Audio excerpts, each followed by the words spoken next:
স্টার্টআপের নতুন নতুন ধারণা নিয়ে কাজ করবে সরকার। ঢাকা বিশ্ববিদ্যালয়ের প্রধানমন্ত্রী অনুদান পেলেও কয়েকটি উদ্ভাবনী প্রকল্প। গম আমদানি কমার প্রভাব পড়ছে স্থানীয় ময়দার বাজারে। মুনাফা কাটছাট করছেন দাবি রেস্তোরাঁ ও বেকারি মালিকদের। হরমুজ প্রণালী অবরোধের ঘোষণা প্রেসিডেন্ট ট্রাম্পের। যাতায়াতের সুযোগ পাবে না তেহরানের মিত্ররা, অন্যদের গুনতে হবে 20% টোল।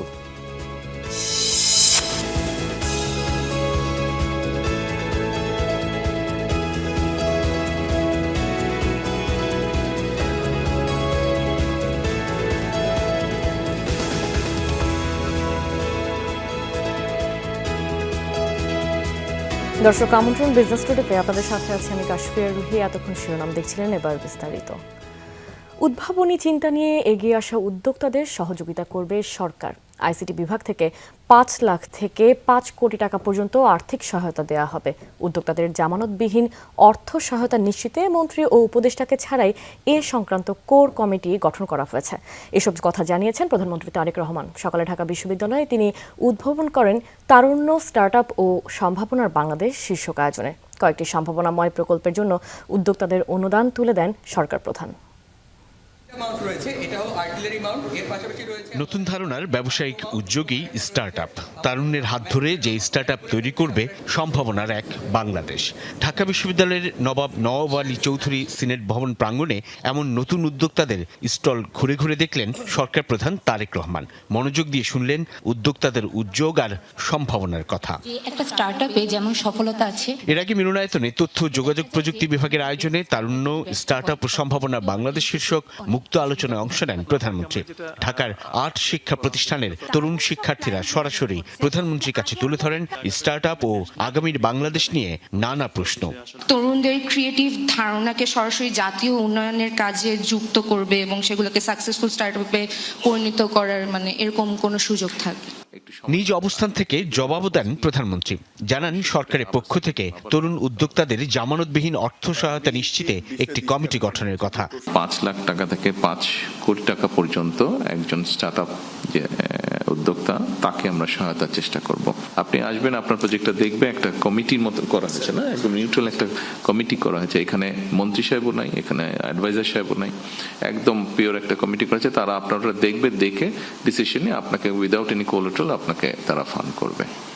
এক প্রশ্নের জবাবে আগামী বছর ঢাকায় এআই হ্যাকাথন আয়োজনের পরিকল্পনার কথাও জানান প্রধানমন্ত্রী তারেক রহমান। এআই হ্যাকাথন যে হয়, এটার আমরা এখানে একটা অনুষ্ঠান আয়োজন করব না। আইটি পার্ক বানানো হয়েছে, বাট আইটি পার্কগুলোতে এখন হয় বিয়ের অনুষ্ঠান হয়, না হলে গরু ছাগল ঘুরে বেড়ায়, এরকম আমরা দেখেছি। তো এগুলোকে আমরা চেঞ্জ করতে চাচ্ছি। ব্যক্তি জীবনের অভিজ্ঞতা তুলে ধরে ধৈর্যশীল হওয়ার আহ্বান জানান তিনি। বেঁচে থাকতে হবে, সেই জন্য যতটুকু ব্যবসা বাণিজ্য করা প্রয়োজন ডিসেন্ট লাইফের জন্য আমি ততটুকু করেছি। একটা মানুষকে অনেক কিছুর ভিতর দিয়ে যেতে হয়। আমি গিয়েছি মানসিক নির্যাতন, আমি গিয়েছি শারীরিক নির্যাতন, বিভিন্ন রকম হিউমিলিয়েশন, বিভিন্ন রকম ফিজিক্যাল টর্চার, বিভিন্ন রকম যন্ত্রণার মধ্যে দিয়ে আমি গিয়েছি। অনেক ধৈর্যের পরীক্ষা দিতে হয়েছে। তারপরে আমি আজকে আলহামদুলিল্লাহ আল্লাহর রহমতে একটা জায়গায় এসেছি। আপনাদেরকে খুব সংক্ষেপে এটা বলার কথা অর্থ হলো, আপনাদেরকে এরকম অনেক কষ্টের মধ্যে দিয়ে যেতে হবে। সরকারের পক্ষ থেকে উদ্যোক্তাদের পাশে থাকার আশ্বাস দেন সরকার প্রধান।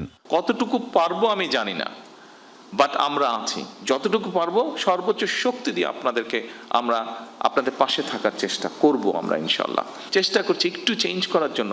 আমার মনে হলো যে হ্যাঁ, আমরা কিছু সংখ্যক মানুষের হাতে দিয়ে যেতে পারবো, যারা আমরা যেখানে ছেড়ে যাব সেখান থেকে তারা দেশটাকে এগিয়ে নিয়ে যেতে পারবে। এর আগে বেশ কয়েকটি স্টার্টআপ প্রতিষ্ঠানকে সরকারের পক্ষ থেকে 10 লাখ টাকা পর্যন্ত অনুদান দেওয়া হয়। লুৎফুন্নেসা, অনেক অনেক অভিনন্দন। সাইফুদ্দিন রবিন, যমুনা নিউজ, ঢাকা। ডক্টর মোহাম্মদ ইউনূসের 666 কোটি টাকার কর মওকুফ করার খবর ভিত্তিহীন বলে দাবি করেছেন তার আইনজীবী ব্যারিস্টার আব্দুল্লাহ আল মামুন। তিনি জানান, গ্রামীণ কল্যাণের কর সংক্রান্ত মামলাটি এখনও হাইকোর্টে বিচারাধীন রয়েছে। হাইকোর্টে এক ব্রিফিংয়ে ব্যারিস্টার মামুন জানান, 2004 থেকে 2017 সাল পর্যন্ত চুক্তির ভিত্তিতে পাওয়া মুনাফার উপর গ্রামীণ কল্যাণ ইতিমধ্যে 15% হারে উৎস কর পরিশোধ করেছে। কিন্তু 2017 সালে একজন জয়েন্ট কমিশনার তার এখতিয়ারের বাইরে গিয়ে বেআইনিভাবে 15 পুনরায় 666 কোটি টাকার কর আরোপ করেন। এর বৈধতা চ্যালেঞ্জ করে গ্রামীণ কল্যাণের দায়ের করা দুটি রিট হাইকোর্টের একটি বেঞ্চে শুনানির অপেক্ষায় রয়েছে। তিনি আরও জানান, ডক্টর ইউনূস অন্তর্বর্তীকালীন সরকারে যোগ দেওয়ার পরই গ্রামীণ প্রতিষ্ঠানগুলোর চেয়ারম্যান পদ থেকে পদত্যাগ করে। এসব কোম্পানির আইনের 28 ধারায় পরিচালিত অলাভজনক সংস্থা, যার কোনো ব্যক্তি মালিকানা নেই। আসলে তো গ্রামীণ কল্যাণ ট্যাক্স ফাঁকি দেয় নাই, তার তো অ্যাট সোর্সে ট্যাক্স নিয়ে নেওয়া হচ্ছে। সে মামলা করেছে, কেন আমার উপরে ট্যাক্স দেওয়ার পরও ট্যাক্স দেওয়া হবে, আর এইটাকে প্রচারিত হয়েছে ট্যাক্স ফাঁকির মামলা। ময়দার বাজার অস্থির হয়ে উঠেছে। প্রায় 2 মাস ধরে দামে ঊর্ধ্বমুখী প্রবণতা থাকলেও লাগাম টেনে ধরা যায়নি। আড়তদার, পাইকার ও মিলারদের দাবি আমদানির গতি কমার প্রভাব পড়েছে। তবে রেস্তোরাঁ ও বেকারি মালিকদের দাবি আটা ময়দার দাম বেড়ে যাওয়ায় তাদের মুনাফা কাটছাট করতে হচ্ছে। তবে ক্রেতারা বলছেন, এখনই বাজারে নজরদারি বাড়ানো উচিত। সকালে নাস্তা কিংবা সন্ধ্যার নাস্তা সবখানেই প্রাধান্য আটা ময়দার তৈরি খাবারের, তাই এর দাম বাড়লে প্রভাব পড়ে নিম্ন ও মধ্য আয় মানুষের পকেটে। বর্তমানে মুদির দোকানে ময়দার দাম বাড়তি। মাস দুয়েকের ব্যবধানে কেজিতে দাম বেড়েছে 5 থেকে 10 টাকা পর্যন্ত। 2 কেজির মধ্যে 120 টাকা ছিল, এখন 140 টাকা। আর যদি নতুন করে বাড়ে, এগুলো আমাদের আসে না। মাল প্রাইস আমি প্রায় আপনার 4 দিন আগে অর্ডার দিয়েছিলাম, আমাকে কালকে মাল দিছে। আড়তদারদের দাবি, বাজারে 50 কেজির বস্তার সংকট, সাথে কমেছে প্যাকেটজাত আটা ময়দার সরবরাহ, তাই বেড়েছে দাম। যদিও বিপণন কোম্পানি ডিলারদের দাবি চাহিদা অনুযায়ী সরবরাহ করছেন, কারসাজি চলছে খুচরা পর্যায়ে। মাল কিনি, মাল যদি কাগজ নিয়ে আপনি মেলে যায়, তো গাড়িওয়ালা আমাদেরকে বলে যে ওদের কাছে এখন গম শর্ট, মেলে সিরিয়াল আছে, এই কারণে মালটা আসতে দেরি হতেছে। গমের এলসি নাকি সমস্যা, গমই নাকি নাই বাংলাদেশে। গমের এলসি যা করছে সেটা আসতে নাকি সময় লাগবে, আসা পর্যন্তই এই ক্রাইসিসটা থাকবে। মালই নাই, তার বাড়াই কি করব? নাই তো নাই।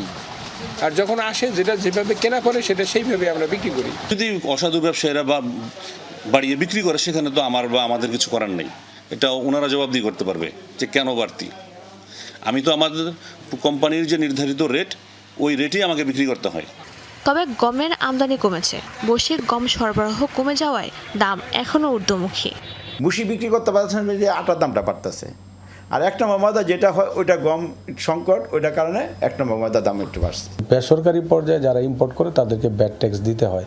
তো নতুন সরকার আসার পরে এটা প্রথম বাজেটের কারণে অনেক যারা বড় ইম্পোর্টার আছেন তারা ডিসিশনহীনতায় ছিলেন যে আসলে কি হবে ব্যাট ট্যাক্স, যার কারণে যথাসময়ে অনেকে এলসি দিতে পারে নাই। আমদানি ঘাটতি নয়, বরং বাজার অস্থিরতার জন্য সিন্ডিকেটকে দায়ী করছেন ক্যাব সভাপতি AHM শফিকুজ্জামান। বলছেন, সরকারের হস্তক্ষেপ ছাড়া সিন্ডিকেট ভাঙা যাবে না। সংকটের বিষয়টা সবসময় এটা বলে, আপনার আমাদের যে ইম্পোর্টের যে অ্যানালাইসিস, সেটা আমাদের বাংলাদেশ ব্যাংকের এলসি এবং কাস্টমসের পয়েন্ট থেকে যে ডিউটিগুলো, এগুলো যদি আমি অ্যানালাইসিস করি, সেই অনুযায়ী বাজারে সংকট থাকার কথা এসব করছে। আমরা অতীতেও দেখেছি, বর্তমান সরকারের কাছে দেখতে চাই যে এটার বিরুদ্ধে আমরা যেন কঠোর ব্যবস্থা নেওয়া হয়। তবে কারণ যাই হোক, দরবৃদ্ধির প্রভাব পড়েছে বেকারি ও রেস্তোরাঁতেও। জানান, ক্রেতা ধরে রাখতে মুনাফা থেকে কাটছাট করে চালাতে হচ্ছে ব্যবসা। আমরা অনেক বেশি দাম দিয়ে ময়দা কিনছি, কিন্তু আমরা আসলে বেশি দাম দিয়ে বিক্রি করতে পারছি না। আমাদের যে একটা মেনু চার্ট আছে, মেনু চার্টের বাইরে আমরা কোনোভাবেই প্রাইস বাড়াতে পারবো না। এখন বৃদ্ধি হলেও আমাদের লস দিয়ে বিজনেস করতে হচ্ছে। বেকারির ব্যবসাটা মূলত ময়দার উপরে ডিপেন্ড করে। আমি সরকারকে বিশেষভাবে বলি যে আমাদের ময়দার রেটটা যেন যে আগের জায়গায় চলে আসে, যে আমরা যাতে ব্যবসাটা কাস্টমারকে আমাদের যে খাদ্যটা আগের দামে দিতেছে এই দামে দিতে পারি। দেশে গমের বার্ষিক চাহিদা 70 থেকে 75 লাখ টন, উৎপাদন হয় মাত্র 10 থেকে 12 লাখ টন। বাকি চাহিদা আমদানির মাধ্যমে মেটাতে হয়।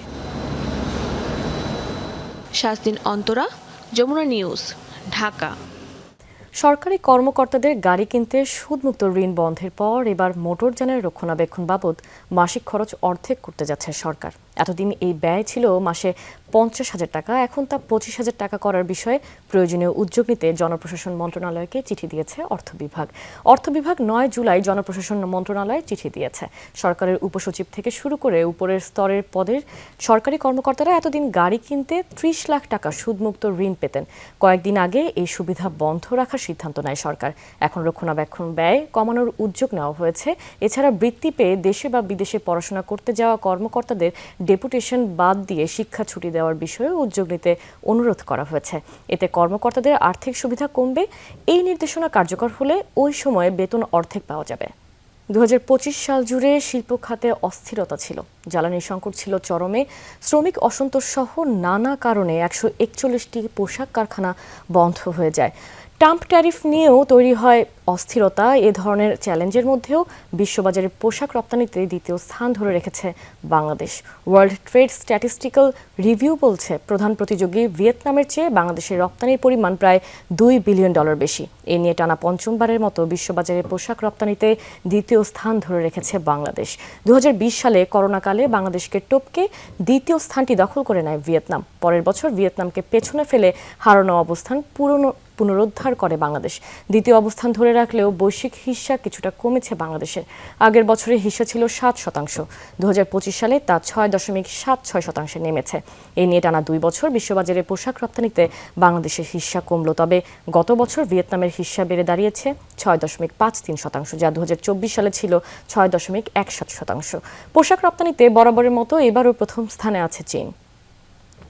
গত কয়েকদিন ভারী বৃষ্টিপাত না হওয়ায় শেরপুরে কমতে শুরু করেছে পাহাড়ি ঢলের পানি। জেলার প্রধান নদ নদীর পানি বিপদসীমার নিচ দিয়ে প্রবাহিত হচ্ছে। তবে পানি কমার সাথে সাথে স্পষ্ট হতে শুরু করেছে ক্ষতচিহ্ন।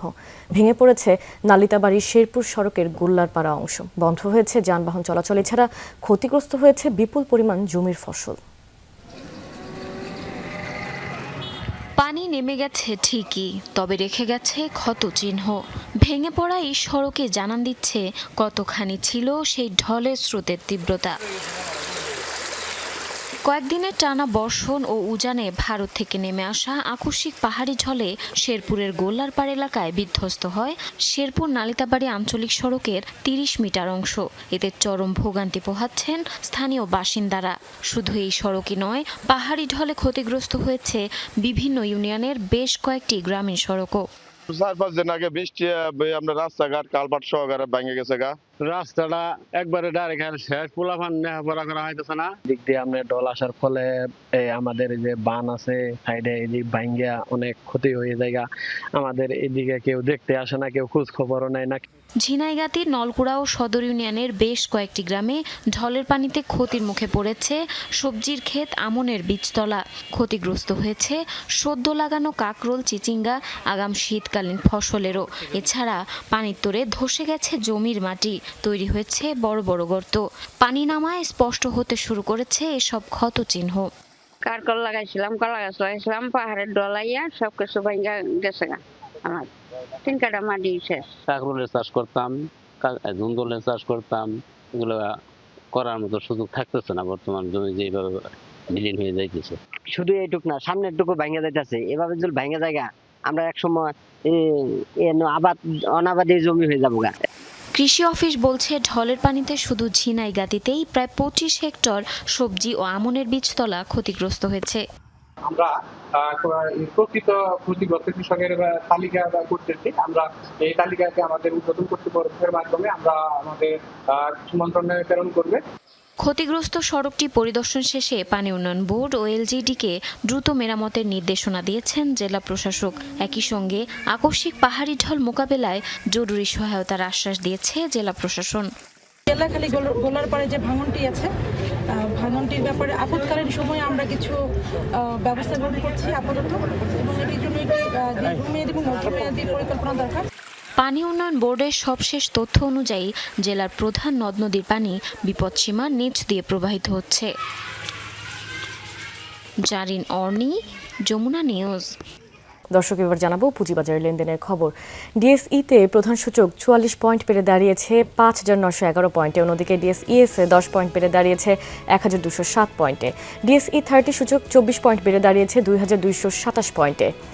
আজ হাত বদল হয়েছে 1,651 কোটি টাকা 29 লাখ টাকার শেয়ার। গতকাল লেনদেন হয়েছিল 1,419 কোটি 15 লাখ টাকার শেয়ার। দাম বেড়েছে 199টি প্রতিষ্ঠানের, কমেছে 137টির। অপরিবর্তিত ছিল 57টি প্রতিষ্ঠানের শেয়ারের দর।